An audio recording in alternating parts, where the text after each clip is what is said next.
how grateful I am to have this opportunity to jump into the stream of love and consciousness with Parashakti, my sister.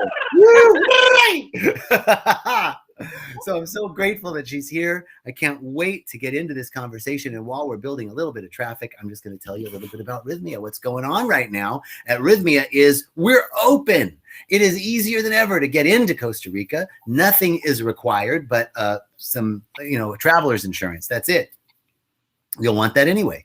And then you get there, and when you get to Rhythmia, we test everybody before they come on property. So everyone is tested before they come on property, and we do temperature checks 3 times daily. Staff is checked. It's such a safe environment. And then you need a COVID test to get back into the United States. Guess what? We do that right on property. You don't have to do anything. It's ready for you when you get to the airport.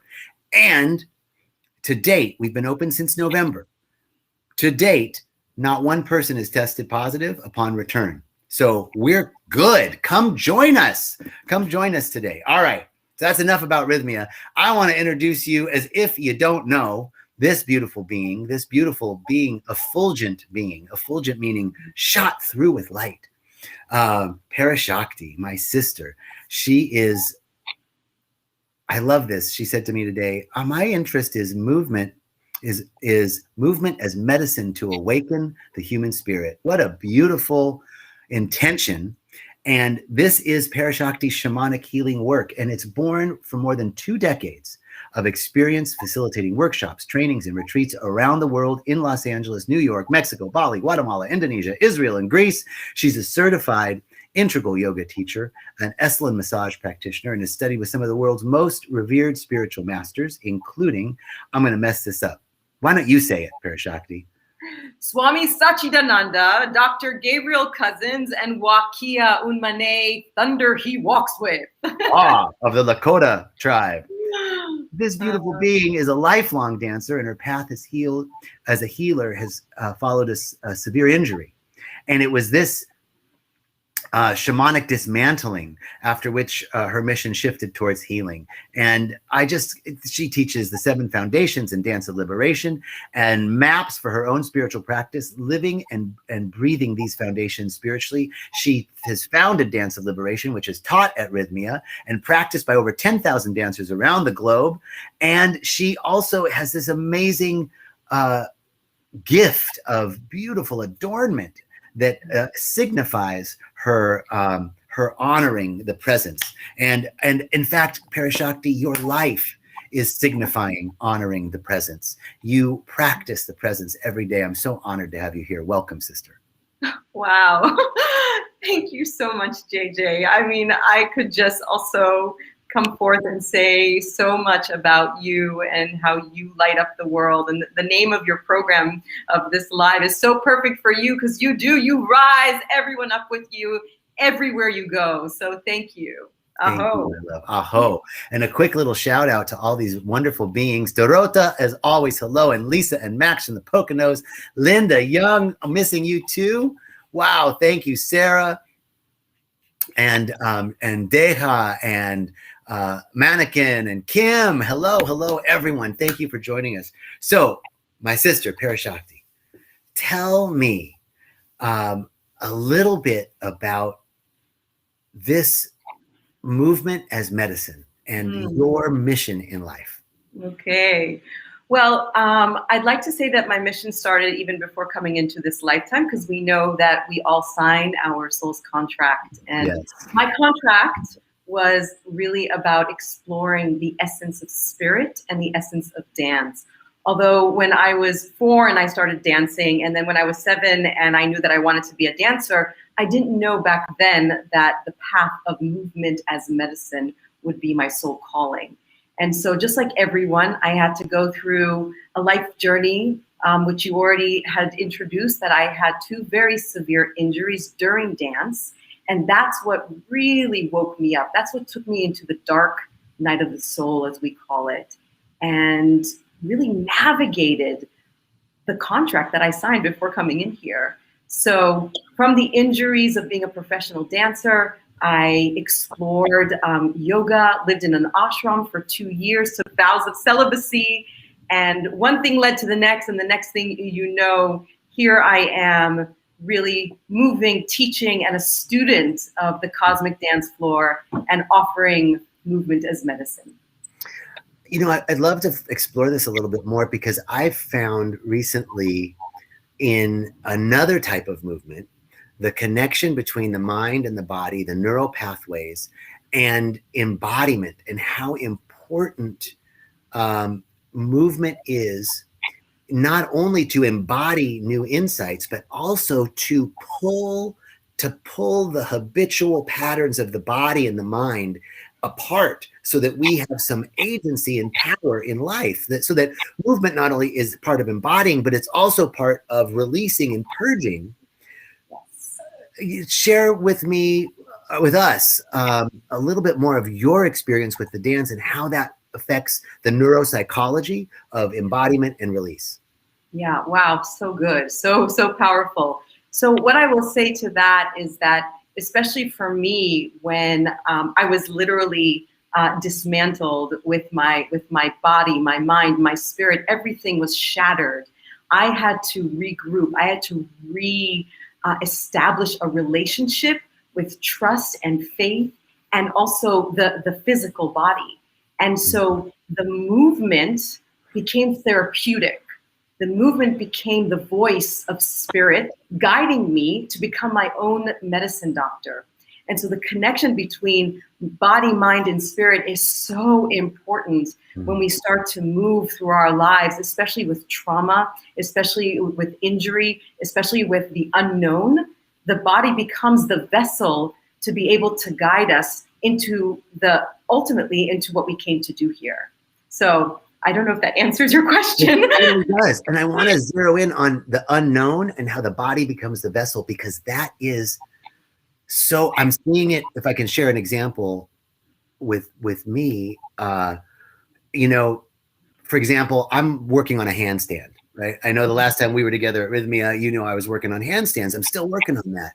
And I can see so many ways in my life where the movement of getting inverted, the fear, even though I know it's irrational, like I'm not that far from the ground, but I'm afraid of falling, and that fear, that fight or flight that comes in.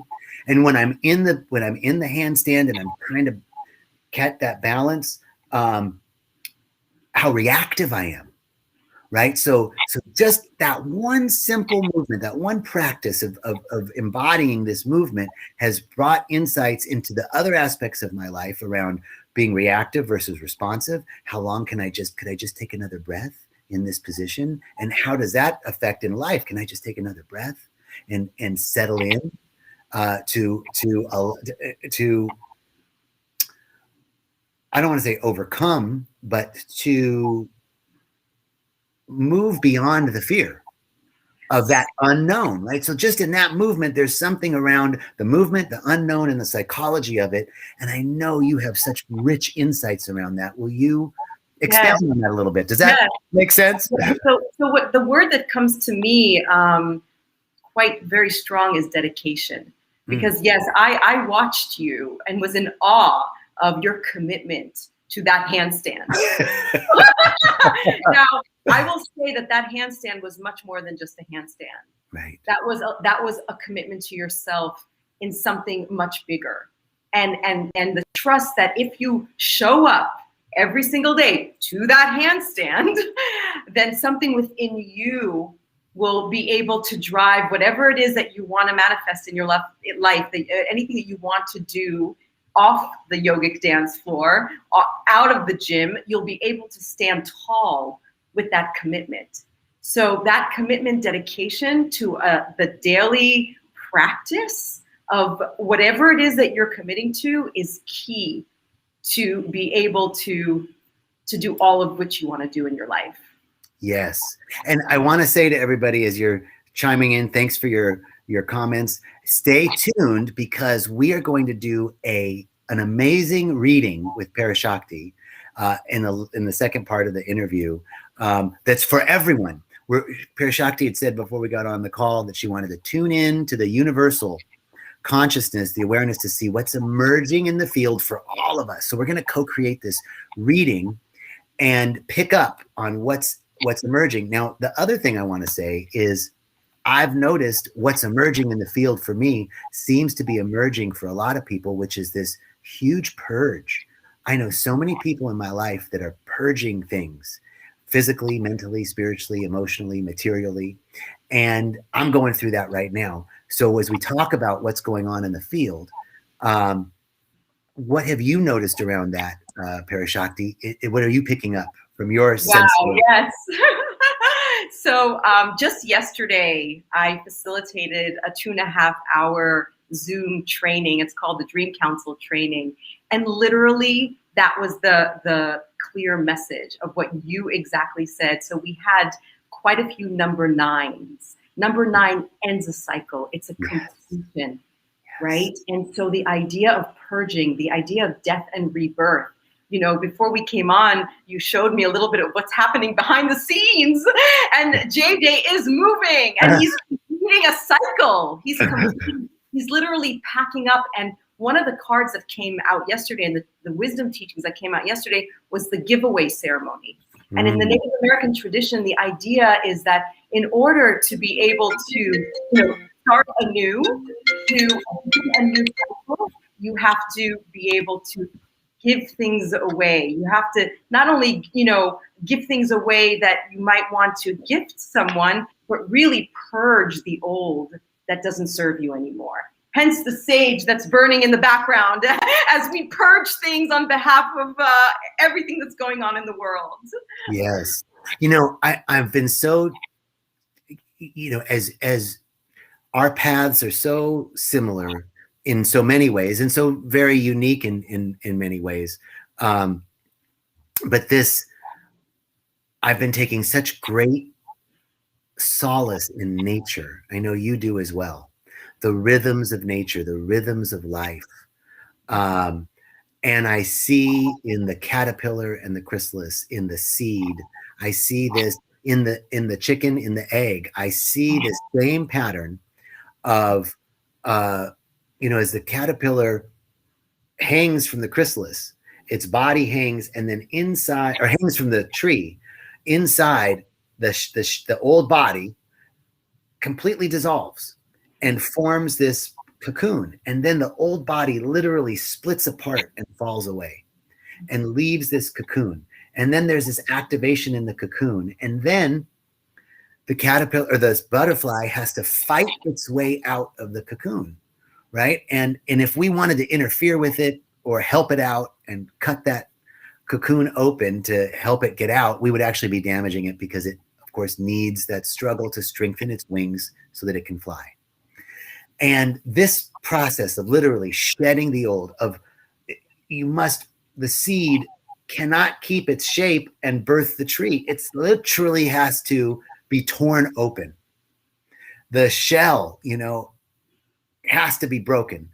And this process is always apparently appears to be chaotic, appears to be stressful, but it's part of this natural process of literally shedding our old skin. And so you're picking up on this number nine being the end of this cycle, and that we're all moving in this. I mean, even as the end of COVID seems to be in the future, and yet there's these new things happening in India, and right, all of this, it's this tearing apart process. Are you seeing that with the clients that you're working with in your healings? And can you share a little bit more of your insight around that?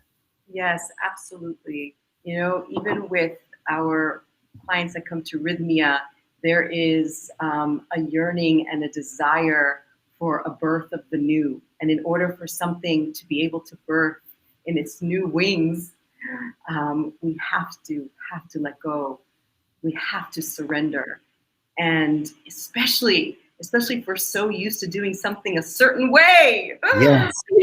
And we go back to your handstand, right? Because the way you started that handstand is not the same way that you do the handstand today. Correct.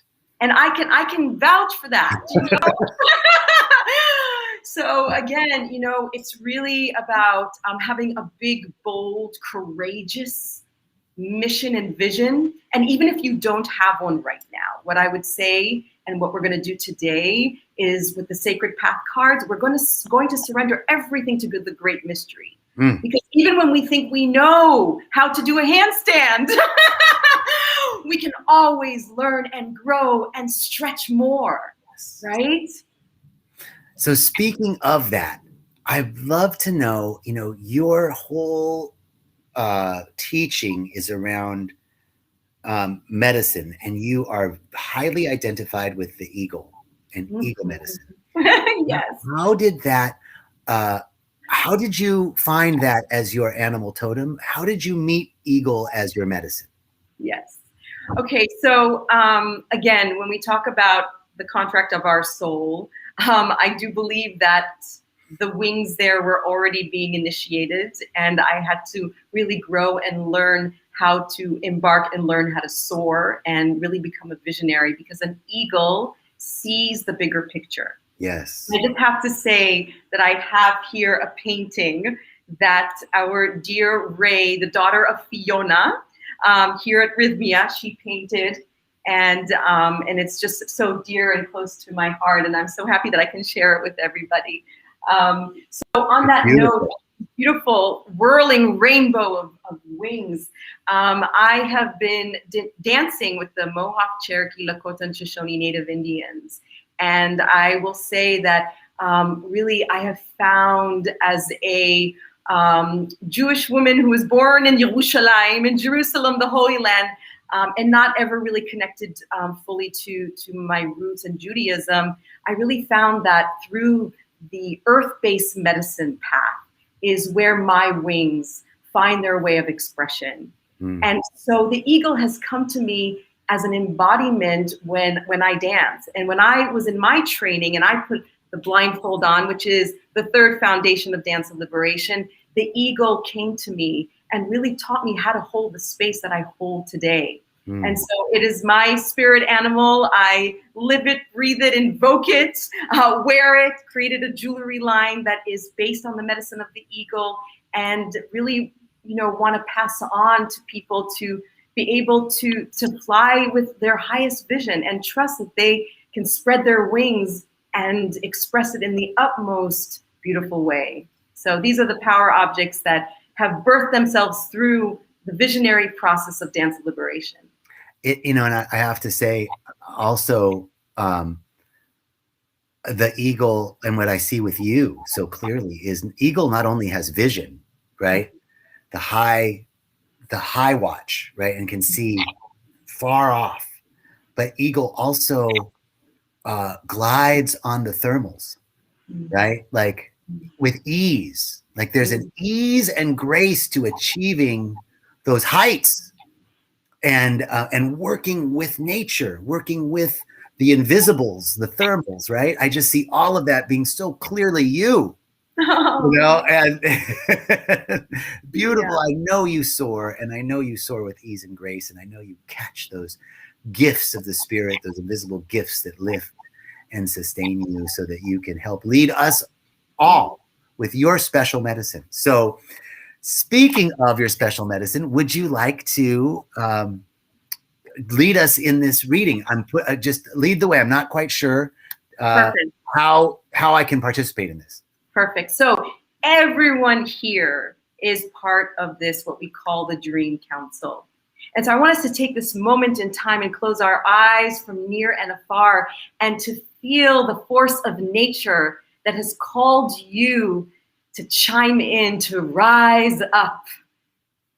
Maybe you have been joining each and every week, because how can you not when you have someone like JJ being the caretaker of such powerful medicine, the wisdom keeper. And so I want you to imagine that we are sitting in a circle, and this circle is a circle of such great vision. And each one of you, as I like to call it, carries your own personal medicine bundle. What is unique to you, the way that you shine your light. So bring that into this circle. And imagine as you tune into that beautiful inner wisdom and heartfelt wings of expression that you have. Imagine the wings of an eagle soaring above you and clearing the pathway. Any energies that don't serve you, we ask that the eagle be able to just, with its beauty and grace, flow ever so high and take that which doesn't serve us as a dream council up to Father Sky, so that it can beautifully recycle into now what's going to be rain, and feel the purification of water, clearing, cleansing, and so beautifully connecting us now as empty vessels, as hollow bones, so that we can listen to Creator, so we can listen to the wisdom that which is here for us to dance with. Let's go ahead and place our palm on our hearts and feel into those beautiful wings that we each carry. This is our true nature. And with the care of these wings, I invite you to allow yourself to surrender to the great mystery, because this is what the cards will speak to. And the cards will have a language of our soul collectively coming together and dreaming a new dream. Yes. Aho! Aho! I feel my wings spreading right now. Amazing. Okay. I'm going to put this sage out. This burnt really well. I just want to show you. Oh, wow. Okay. I love the comments. Mannequin says the eagle medicine goddess herself. Yes. Thank you all. Great comments today. Okay. So what I will say about these sacred path cards, they're based in Native American wisdom. And you, of course, have had a reading with these. Very powerful. This is my Bible. So in 1999, when I was in the ashram, Integral Yoga, under the lineage and teachings of Swami Satchidananda, where I got my name Parashakti, these cards found me. And the initiation into these cards was, do not read the book. Dance all 44 cards and you will receive the wisdom. And so the dance with the blindfold is what gave me the wisdom to carry, the humble wisdom to carry these cards. And so I'm going to shuffle them. And from here on forth, I am going to have my eyes closed. And JJ, you are going to support in this reading, and you're going to tune into the collective right now. You're going to feel into that higher vibration. And if there's anything you want to say in order to tune into the collective as a man of prayer that you are, I welcome you to do that. Well, I'm knowing right here and right now that there's only one source, one power, one mind, one life, one energy eternally expressing itself. And that this energy knows no time or space. So those people that are listening live right now are participating in the unfolding of this reading. And because there is no time and space, and there's only one mind, and there's only one of us here right now, then those listening on the archive, listening at a later date, are participating right now. Outside of the constraints of time and space, we jump into the dimension of infinite potential and infinite possibility, and allow it to be transmitted collectively into our consciousness here in this plane, anchoring heaven, the realm of ever-expanding good on earth, through this reading, no matter when you're listening to it. Aho. Aho! Aho!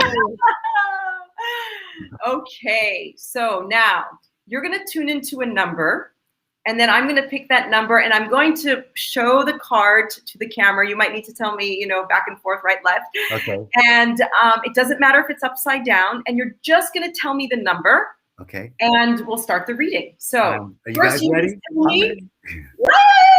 First, just tell me a number that comes to your heart. 9. Okay.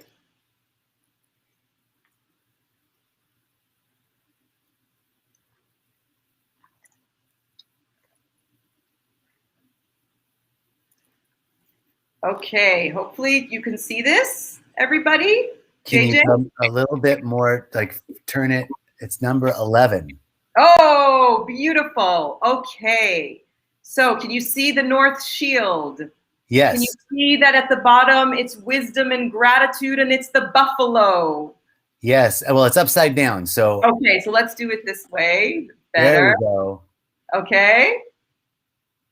Yes. Yeah, you see it, everybody? Okay, fabulous. Okay, so in the Native American tradition, for those who are completely new to this, I'll put this down. There are 7 directions: the north, the south, the east, the west, the above, the below, and the south. And the north direction is the place of the ancestors. And so it is a remembrance. It is a calling. It is a offering to say thank you. Thank you, as the key words there are wisdom and gratitude, for we are the living dream.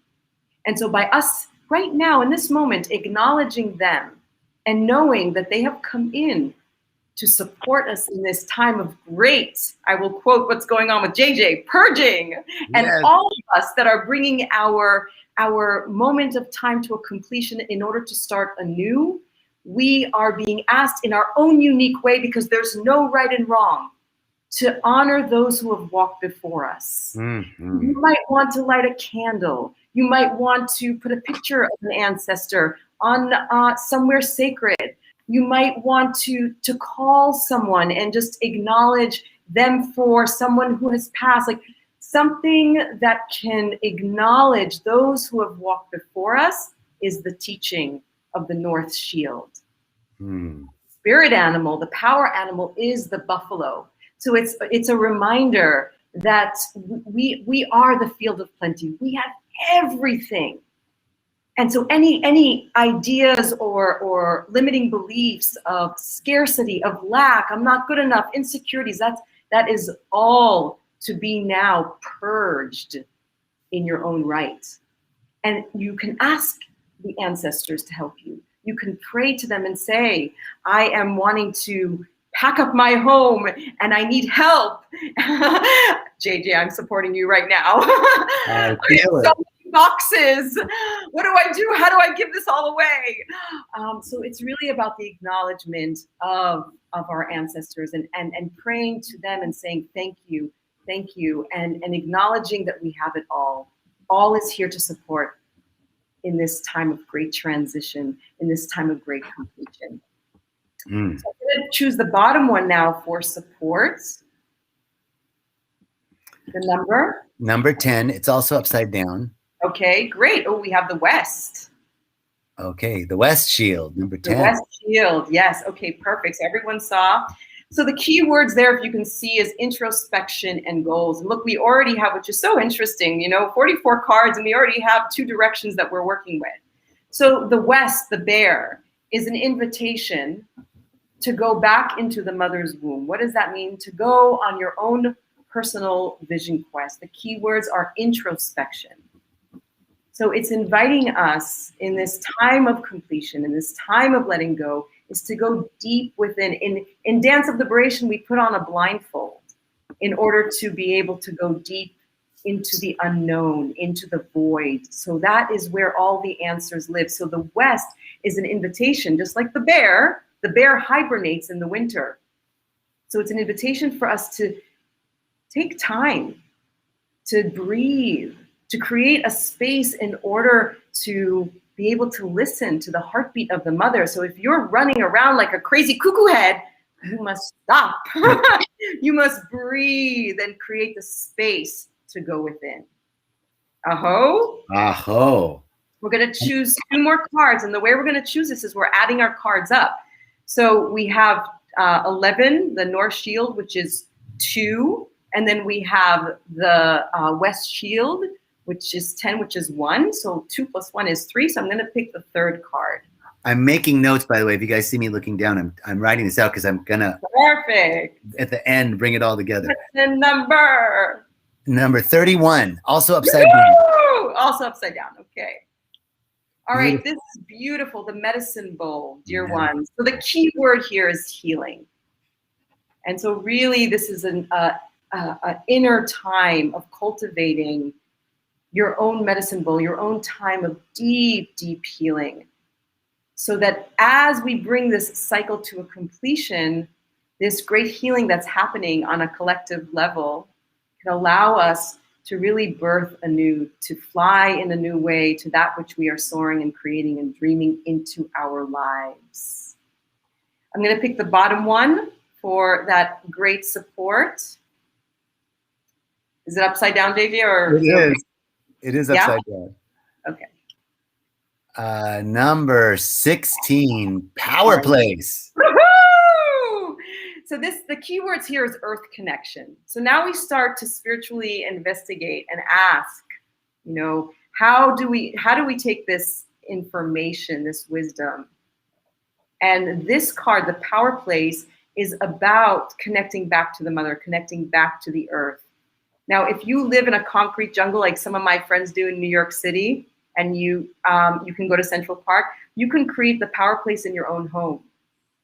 This is about shifting and transforming spaces into sacred altars. So it's a beautiful time. As I just go back to you, JJ, as you're purging the old, getting ready to do this big move, that the Power Place that lives inside of you, that it just even more gets connected to nature. And that nature doesn't have to be nature if you can't get out. I just say that because I know that some of us maybe won't be able to get out into nature and vision quest. So the importance of creating a Power Place, a sacred container, so that all of this beautiful healing that's coming now to every one of us is key to the process of going within with the West Shield, honoring our ancestors, and knowing that with this cycle that we are all in, that we are collectively flying in, that the Power Place, our inner sanctuary, is calling us home in a new way. Aho. Aho. So beautiful. And then I always like to add up all the cards. So we have a 4. You want to do some math for us? Sure. So okay. Add them up in their full numbers or just the reduced numbers? No, in their 2 digits. So 11 and 10, so that's 21. Which is 3. And then 31. So do I add them all up and then come with a number? So 10 and 11 is 21. That's 52. And 68 is the total. Okay, and then the 2 digits will always become 1. So 8, 14. 6 plus 8 is 14. Is that right? Beautiful. And then 1 plus 4, 5. Is 5. Okay, and what I love about that number in the Sacred Path cards is it's the tree people, and it's the teaching of really rooting. Again, it's bringing us back to this balance. Right, to find our balance, the roots of the tree go ever so deep, and so how do we find that rootedness within our body, mind, and spirit in order to allow our branches, our mission, to be able to once again just soar with unlimited vision? So this reading, I mean, then this is for everyone, right? We're picking up on this collective intention. And I want to just thank you all for the beautiful comments. North Shield, Buffalo. So buffaloes, you know what buffaloes do in a storm? Are you familiar? Have you heard this story? Yeah. They go into the storm. Like cows turn and run from the storm, but buffaloes go right into it, right? Like that strength of the North Shield. And with the power of the ancestors. Yes. Those who have walked before, and asking them for help, honoring those who've walked before, asking them for help. Going into the storm, we're releasing doubt and insecurity because we live in abundance and plenty. Wow, beautifully said. And then the West Shield, introspection. So we're relying on the ancestors, going back into our past so that we can move forward in the future. And then we're asked for introspection and goals, and to go back to the womb, to hibernate, to go back to that place, to the void, where all answers are. Listen to the heartbeat of the mother. But all creativity, all birthing comes from the dark womb, right? So beautiful. And then the medicine bowl, healing, cultivating our inner world, our inner healing, to be birthed anew. Just so perfect, coming from, we're relying on the ancestors, going back into our past, on where we've come, going deep into our own rebirth and hibernation, and then healing that during that time of rebirth, and then bringing it to earth. It's exactly the prayer that we said before, anchoring heaven on earth, by bringing it to the earth connection and embodying and connecting back to Mother Earth, shifting and transforming the spaces in which we move into sacred places. The ground we stand on is holy because we are standing on it. And then of course, tree people rooting, right? So it's like relying on the ancestors so that we can be rebirthed and move into the new, bringing it back to earth, anchoring that which we have, the vision that we've caught from this rebirth process. Wow. What a beautiful reading. What else would you say?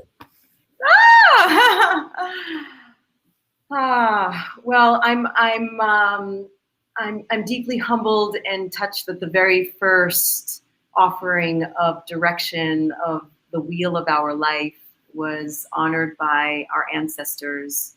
Yes. And to know that they are knocking on our door, and it's a reminder, it's a remembrance.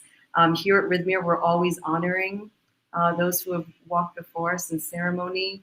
And I feel here that as a council that has come together, it's a really important just navigation tool, and it doesn't have to be your lineage if you're not connected to them. And so it's just really acknowledging the unseen and how supported we are by the unseen. We're surrounded so much by spirit. So however that connects to our dream council here, I would just offer you in your own right to honor that. That was the fact that it came first was very powerful for me. And then also, the West Shield is really it's that invitation to go inward rather than going outward to get the answers. And we know that all the answers live inside, and yet we are being guided by the ancestors, the support from above, and yet their message to us is go inside, go inside, go inside. So the dance movement for me, if I was to start embodying these cards, was to find my movement that would take me inside, I love it. How does that feel to really go inside so that then I can connect with source from above and be rooted like the tree people so that my vision can have its freedom of expression. Yes. It's like, I feel it now. So yes, as you see, when I start to embody the message, that's when I feel like I'm connected to all that is. Yeah. Just give me some dance. I love it. Wow, what a beautiful reading. And as always, the time just flies by. Yes. And I'm so grateful. Is there anything that we should do to close this space, since we've opened up such a beautiful sacred space? Yes, absolutely. So both of us are such carriers of prayer. And so I would like both of us just to acknowledge, and I will go first in honoring that we opened up here and acknowledge that we are being absolutely supported and guided by the ancestors. And so we give thanks to them, and we send them off at this time so that they can continue to support and help the planet as they did here and witness us here today. Thank you. Aho. Aho. Aho. And I'll just join in this celebration and acknowledgement of those who have gone before us. We owe so much to, and yet what we become, we owe to ourselves. As a quote from Pericles that my mother used to say. And so I'm honoring the ancestor, my mother. I'm honoring all of our ancestors, our great mother, our eternal father, and recognizing that we are one in the one, the allness that is above and outside of, eminent and transcendent, eminent and transcending time and space, transcending any sense of the material world. It is more, greater than the sum of all the parts, and yet it is imbued and embodied in every atom in this material world. And so I am just recognizing that, which is the I am presence, the Buddha consciousness, the Christ consciousness, and recognizing it is within each one, that we are guided by this consciousness, that we are surrounded by the love that is the lodestone of life, the lodestone of all creativity and enthusiasm and excellence, and knowing that we are all carried by this power that sources life, that it is life itself. We love to get out into nature, but we are nature itself. We're the living embodiment of nature. So we don't have to look any further than right here to go into nature, to root deep into the truth of our eternal oneness with all of life, and to know that we are connected to each one. So I just rest in this. I know that this is the truth. I release this truth, and I know that it is so. And I say, and so it is. Aho, ashe, and amen. Thank you, sister. So grateful, so grateful. I will be seeing you soon.